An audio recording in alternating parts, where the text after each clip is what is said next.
Sveiki. Norėčiau pristatyti tai, kaip Vilniaus universitetas bendradarbiaudamas kartu su NASA ir Lituanica Sat1 komanda taps antrinė NASA Žemės stotimi, klausantis palydovo ArduSat-1, kuris jau paleidžiamas iš tarptautinės kosminės stoties. Šiek tiek pademonstruosiu, kaip mes atliksime savo antrinės stoties vaidmenį. Kaip matote, čia yra Žemės rutulys, kuriame mes visi gyvename. NASA Žemės stotį pavaizduosiu štai čia.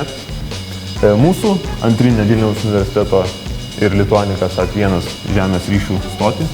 Įsivaizduokime štai čia. Na ir įsivaizduokime, kad palydovas skrieja, kaip ir visi kiti, aplink Žemę, štai tokia orbita.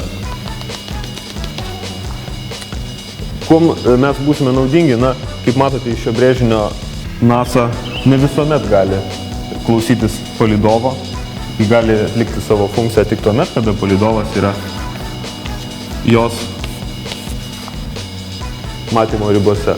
Tuo tarpu visą kitą kelią aplink Žemę palydovas yra negirdimas. Todėl mes, būdami antrinė ryšių stotimi Vilniaus universitete, klausysime šio palydovo signalo tuo metu, kai jisai bus nepasiekiamas ir negirdimas NASA. Mūsų vaidmuo visų pirma tai išklausyti patį palydovą, jo pirminį signalą, kurį jis pradės siųsti tik paleistas iš tarptautinės kosminės stoties.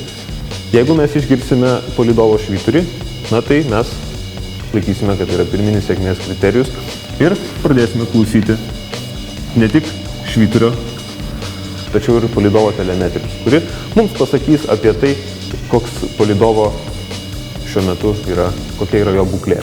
Na, tai temperatūra, baterijų įtampa ir kiti parametrai. Tokiu būdu mes, išgirdę šią informaciją, galėsime persiųsti ją į NASA ryšių centrą, į pirminį ryšių centrą.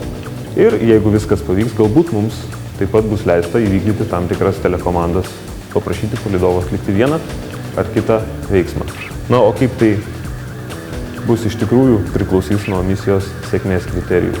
Tai labai su nekantrumu laukiame ir tikimės, kad mūsų Žemės stotis tikrai bus naudinga NASA kolegoms.